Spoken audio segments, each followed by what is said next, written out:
There's not a person walking on the planet right now that can say, I've always been here. As long as this planet's been here, I've been here. So everybody came from somewhere else.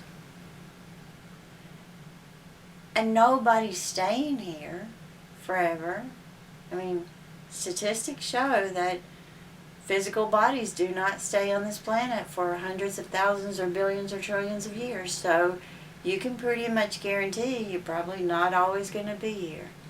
So enjoy being here while you're here. And accept that you came here for some reason. It bothers me. I get concerned about people working so hard on the ascension.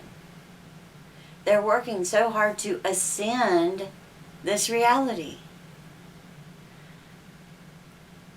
Maybe we're looking at this a little backwards. You came here to be in this reality. So maybe, and when you leave here, you won't be in this reality. So maybe while we're here, let's be in this reality. Maybe lighten up on yourself, and once you got here, you started trying to find your way out of here, you know. And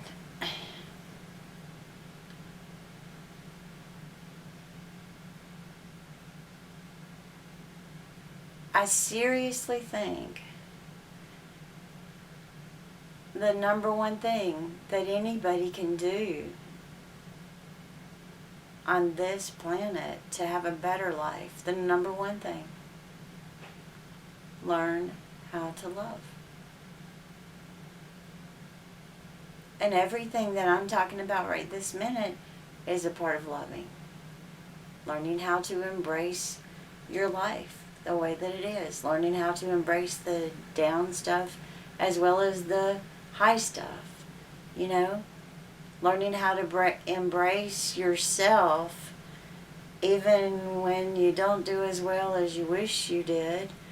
And just as much as you embrace yourself when you impress your own self, you know, when you knock yourself out going, wow, I can't believe I did that or I said that. It's pretty cool. And those are wonderful. But those can't be your only goal. Or you're not even loving yourself unconditionally. How are you going to love somebody else unconditionally? You know? So start with yourself. This is a part of allowing acceptance. In the very beginning of the heart virtues. Accepting yourself as you are. Accepting your life as it is. Accepting your experience where it is. Accepting your understanding to the degree that you understand right now.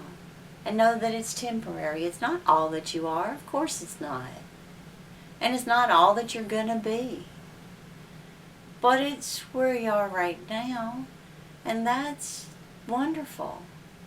If you can stop long enough and take a breath and appreciate it.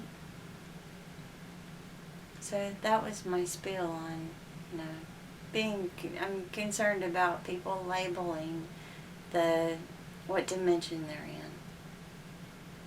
And I've even heard people, this is horrible, but I've heard people say, oh, that's fourth dimensional thinking. I'm in fifth dimension. And I'm sitting there going, you're joking. Honey, darling, sweetie, I hate to tell you, but you're in third dimension. That's where we are. I can feel of me and see me and hopefully smell good. Hopefully. But all my physical senses are working to tell me that I am in third dimension. And so are you. We might be spiritually or psychically or soulfully all over the map. Who knows? Nobody knows for sure. Nobody knows for sure. We all have our own different colored perspectives. And what if they're all right? And what if they're all wrong? Either way, it doesn't matter. So let's deal with where we are. We're all right here on this planet, live and in 3D, and enjoy it and loosen up a little bit on ourselves and on each other. We're going to find one more thing to label ourselves with or judge each other with. What dimension are you living in? Well, 3D, goofball. If I pinch you, you want me to prove it to you? Because I can. Well, I don't want people to have just one more thing to fall short on. Oh, I was about in tears going with Sophie to the store. It's like, am I ever going to get this?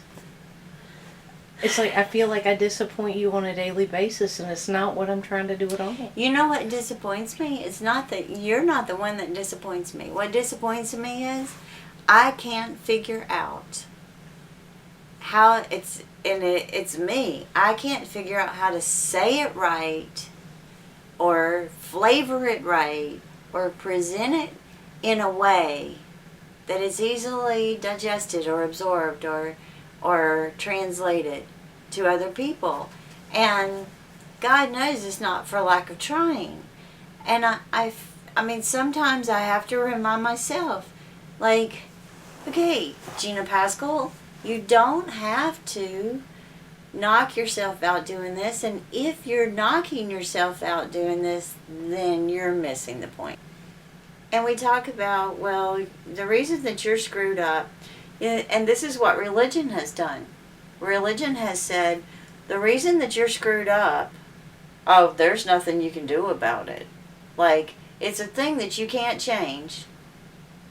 And so you're doomed from the start. And when a person says to you, well, the reason that you're so messed up is because of your conditioning of 20 or 30 or 40 years, I mean, then you're starting off at a place of, you might as well throw in the towel and forget it. It's like, can we stop beating people up? I heard something not long ago. I believe it was on the internet. And I don't even remember where it was exactly, but someone said the spark of light from every being on this planet, every single spark of light is needed to make the whole. And every single one is a different color. And it's true. I mean, if you could see auras, you would be able to see that every person is a different color. They may be in the same family of colors and be a different hue of that color. And you wouldn't believe how many there are. I mean, there are tons and tons and tons and tons of combinations. So it's rare to see two people with the exact same color aura. It never happens. Everybody has their own unique, individual color, flavor, everything. And so I heard recently somebody say everybody's color, everybody is a different color of light that radiates out from them. And if you put all of those lights together, it makes one big, huge, brilliant white light. One color is missing, light's not white.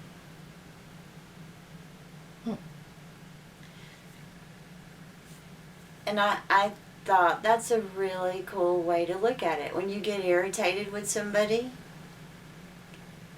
at the very least you can think, well, you know, we need them too.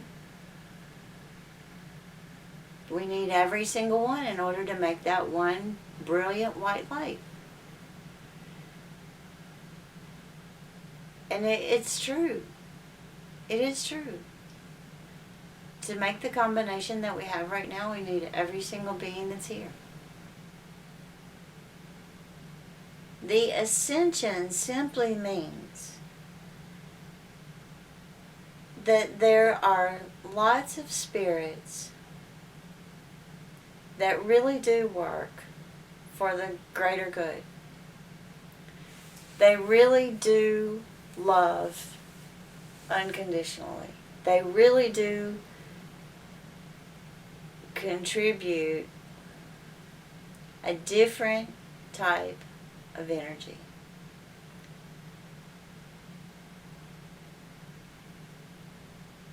And then there are beings that are very, very, very dense and want to live in a very dense environment so that everything is a little harder and everything is a little more drama and it's the heavier emotions going on. The deep, heavy anything puts you in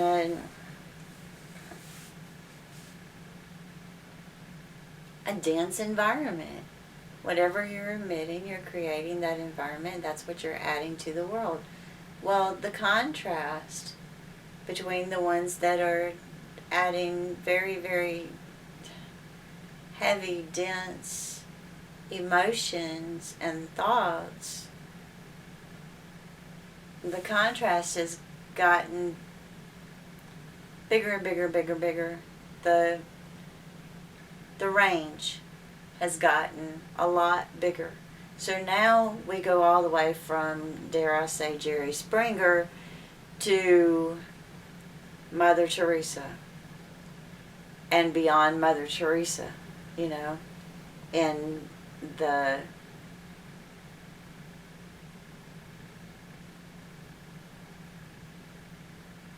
energy that's being emitted. So that since the range has gotten so much broader, and it seems, and you may be able to feel it, that it seems like people that are very, very dense are holding on to it for dear life and defending their position for dear life. It's where they want to be. It's pretty clear. And then people that so very much do not want to be a part of the drama. They do not want to be a part of those heavy emotions. They don't want to get in the who's right and who's wrong, all of the polarization and duality and all that. They're in a different world. It's a different dimension. And there are other dimensions that are on other planets, but there are different dimensions on this planet. So wherever you are, that's where you will be. You just gave the best explanation of what this whole thing has been about that I've heard, so thank you. You're welcome. I think I finally actually understand. A friend of mine a long time ago had a vision one time, and he was telling me about it, and it was shown to him that what he saw, he was, like maybe on a cloud or something, looking down at the earth, and he could see each individual person on their path. He could see the person and the person's path. But he could see that there were lots of paths parallel to one another. Huge density, light density, path, path, path, path, path, path, path. And he saw the individual person and each one on the earth hopping from one to another, all through, like the wind was picking them up. They were in the same world. All of their 3D experience was exactly the same, other than as their thoughts and emotions were changing throughout the day, they were literally moving from one dimension to another without realizing it. That was how he saw it.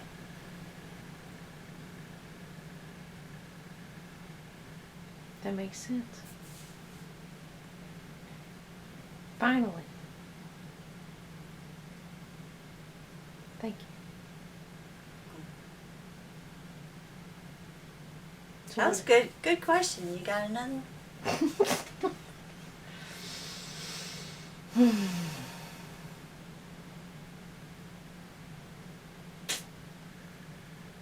Yeah.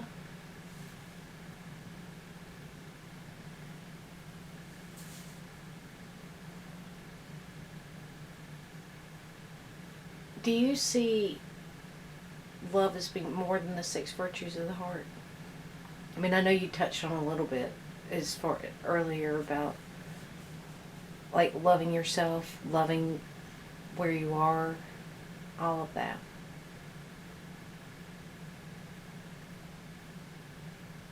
But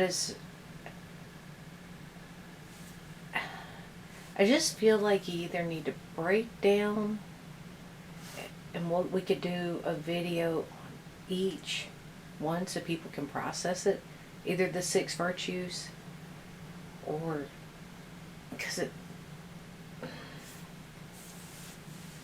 I don't think people are quite getting it. Does that make sense? No, not quite getting what.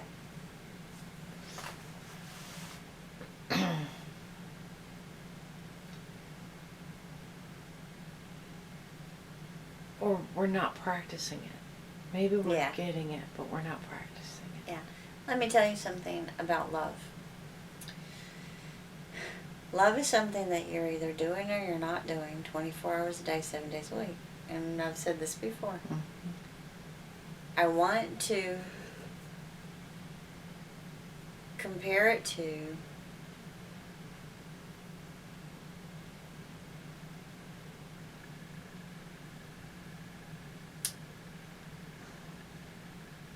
exercising. You know, some people get real obsessed with exercise. And they always have to be exercising, moving their body, always. And so they're constantly doing that thing they do. Like when they're at home and they wake up on a Sunday morning and they may even have breakfast and then they have to go run because they got to do that thing they do, and they come back and maybe work in the yard a little bit, but then they got to go do yoga, or they got to do lots and lots of stretches, or get on the treadmill. And you know, it's a thing that in their mind their thought is, I got to do that thing that I do as much as I can possibly do it. And you can see that that's their thought process. As much as I can do that, I'm doing that.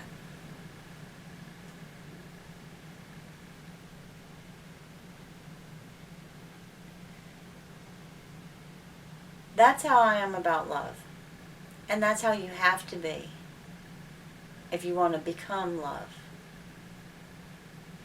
So, a person that's obsessed with exercising, or a person that's obsessed with eating, I gotta go eat again, I gotta go eat again, I gotta go eat again, what can I eat now, what can I eat now, what can I eat now? That's an obsession.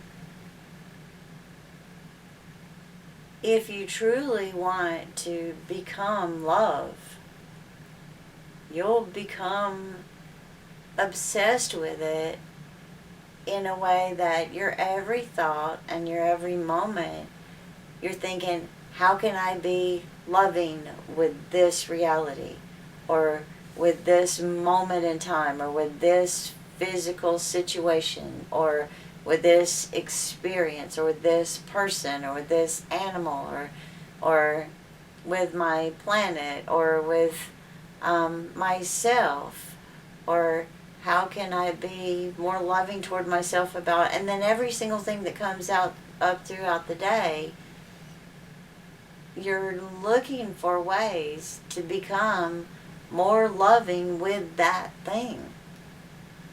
Because loving is something that you're doing. It's not something that you say. It's something that you're doing in that moment. So you're either doing it in that moment or you're not. So spend as much time as you can doing it. You know, it's like we were talking yesterday, and you were talking about your job, and you were talking about how much you did not like it, and you didn't like this thing and that thing and that thing and that thing. And well, you started off with, I said, okay, well, let me give you a little tool that you can use that might help you change your mindset a little, so it might make it a better experience for you, which of course is going to have a trickle effect, and it's going to, or ripple effect. It's going to not only affect you, it's going to affect the people around you, which is going to affect you, which is going to change your circumstances eventually at some point, maybe right away, maybe eventually, but at some point it will. And so I said, you know, when you go to work, if you're feeling limited in that your time is owned by somebody else, and you have to ask in order to go on a break, you have to ask in order to be in a different part of the store. And I said, in your mind, if it makes you feel lesser than, if it makes you feel inferior, like your job title or the job that you're doing, then in your mind just play the little game of, I own the store. I own the store, and I'm coming in as a undercover employee to see how my employees treat new employees. And just play little games like that in your mind.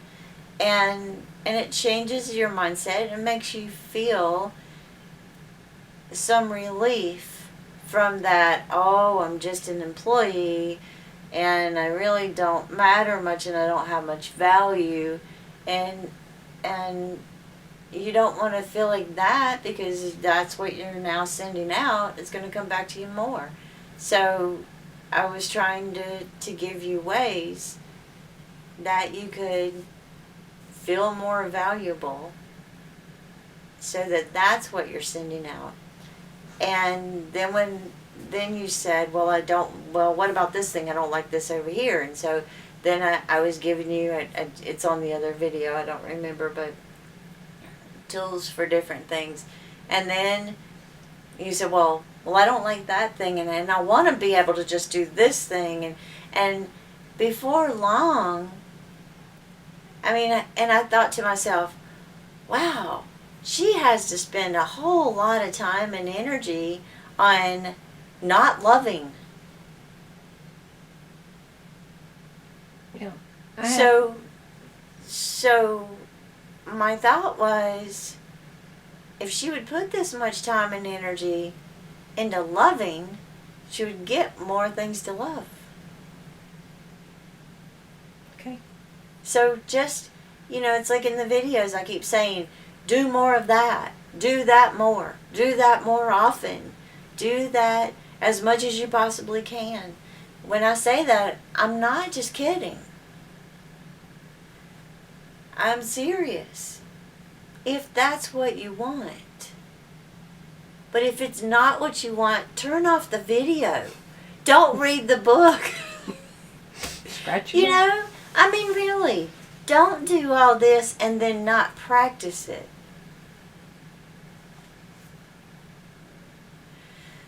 Because then, I mean, what are you really doing? Because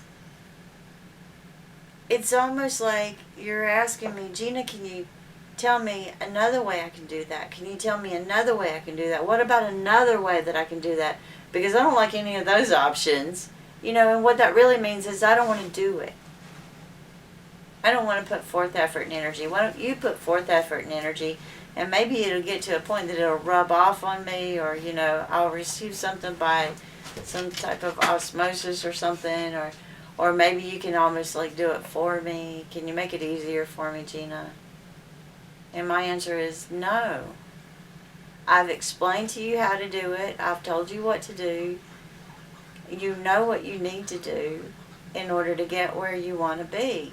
Now it's just up to you to either do it or don't. Turn off the video. Go watch TV. Eat potato chips.